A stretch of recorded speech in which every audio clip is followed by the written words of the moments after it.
విభూతి ప్రేక్షకులకు నమస్సులు. ఈరోజు పిల్లలు వాళ్ళ యొక్క సృజనాత్మకత అన్న అంశం గురించి మనం మాట్లాడుకుందాం. సహజంగా మనం అనుకుంటుంటాం మన పిల్లలకి మనం విద్యను అందిస్తున్నాం లేదా పలానా విద్యా సంస్థ విద్యను అందిస్తుందని. కానీ స్వామి వివేకానంద దీనికి భిన్నంగా చెప్తారైనా విద్యను అందించడానికి నువ్వెవరు? ప్రతి శిశువు కూడా అద్భుతమైన శక్తితో ఉద్భవిస్తూ ఉంటాడు. ఆ నిబిడీకృతమైన ఆ శక్తిని జాగృతం చేయడమే మన యొక్క పని అంటుంటాడు ఆయన. దానికోసమే పిల్లలు మైనపు ముద్దలు లాంటి వాడని కొంతమంది చెప్తే, పిల్లలు తెల్లకాయతం లాంటి వారని కొంతమంది అంటే, పిల్లలు కొత్త కుండలు వంటి వారిని మరికొందరు అంటుంటారు.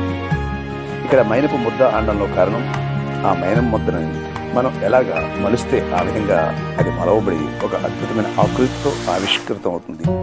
అదేవిధంగా తెల్ల కాగితం అందులో ఆంతర్యం, తెల్ల కాగితం మీద మనం ఇచ్చే ఆ స్పందనే ఆ ప్రతిస్పందనగా దాని మీద ఒక మెక్లాంజియా ఆర్ట్ రావచ్చు, లేదా ఒక పిచ్చికి కింద మారవచ్చు.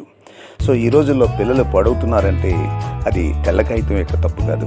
ఆ తెల్ల కాగితం మీద వేసే ఆ చిత్రాలు, ఆ కొంచులు కదిలే కదలికలు, ఆ తల్లిదండ్రులు, ఆ అధ్యాపకుల యొక్క హావభావాలు, ఇవన్నీ కూడా ఆ శిశువు యొక్క ఆ తెల్ల కాగితం అనే మనోఫలకం మీద పడి చాలామంది అనామకులుగా మిగిలిపోవడం జరుగుతుంది.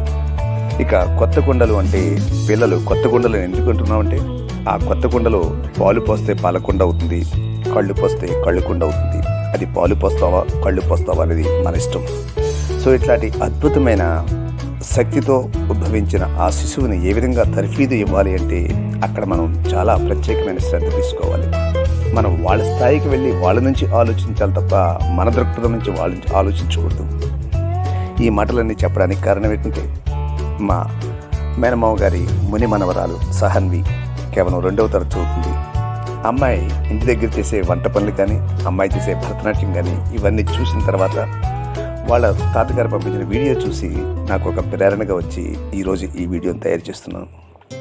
మనం చూస్తున్నాం చాలామంది ఈ రోజుల్లో ఇంటికి బంధువు వస్తే కనీసం మంచినీళ్ళు కూడా ఇవ్వండి అని చెప్పే ఆ సంస్కారాన్ని కూడా ఇవ్వలేని స్థితిలో కేవలం ఐప్యాడ్లో, ట్యాబ్లో, ఆండ్రాయిడ్స్ పట్టుకుని వాళ్ళు ఆడుకుంటుంటే మా పిల్లలు చాలా అడ్వాన్స్డ్ అండి, లేదంటే మా పిల్లలు మా మాట వింటలేదండి, ఇట్లాగే మనం అంటున్నాం తప్ప వాళ్ళని తర్ఫీదు ఇచ్చే విధానాన్ని మనం ఎప్పుడైనా ఆ అవగతం చేసుకుని ఆ ప్రక్రియ మనం చేసామా అని చెప్పి ఒక్కసారి ఆలోచన చేసుకుంటే ఆ మైనపు ముద్దలే అద్భుతమైన ఆవిష్కరణల కింద వచ్చు, ఆ తెల్ల కాగితాలే ఒక చిత్రపటం కింద రావచ్చు, లేదో అదే ఒక పాలకుంట కింద రావచ్చు.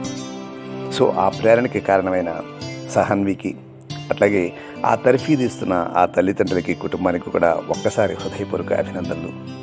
ఎందుకంటే మనం తర్ఫీదు ఇచ్చి ఎంకరేజ్ చేస్తే అద్భుతాలు సృష్టిస్తుంటారు. ఆ అమ్మాయి చేసే ఆ రొట్టె ఇవన్నీ కూడా అది చేస్తున్నప్పుడు ఆ తండ్రి చిత్రీకరించిన ఆ వీడియోను కూడా మీకు దీని తర్వాత చూపిస్తాను, ఒక్కసారి చూడండి. ఎందుకు అంటే మనం మిగతా విషయాలు ఎట్లా ఉన్నా ఇట్లాంటి కొన్ని సంస్కృతులు, సాంప్రదాయాలు, పనులు ఇవన్నీ కూడా ఏంటంటే మనం పిల్లలకి చిన్నప్పటి నుంచి నేర్పితే వాళ్ళే గొప్ప ప్రతిభావంతులు అవుతుంటారు. కేవలం సాఫ్ట్వేర్ ఉద్యోగం చేయడం, లేదు డాలర్స్ కోసం అమెరికా పరిగెట్టడం కాదు. ఏది వచ్చినా సరే నేను దానికి నిలబడగలను అన్న శక్తి, ఆ సంపూర్ణ వికాసం, అదే వ్యక్తి నిర్మాణం స్వామి వివేకానంద చెప్పిన అది అందించాలి అంటే చిన్నపిల్లల్ని ఈ విధంగా తర్ఫీదు ఇవ్వాలి.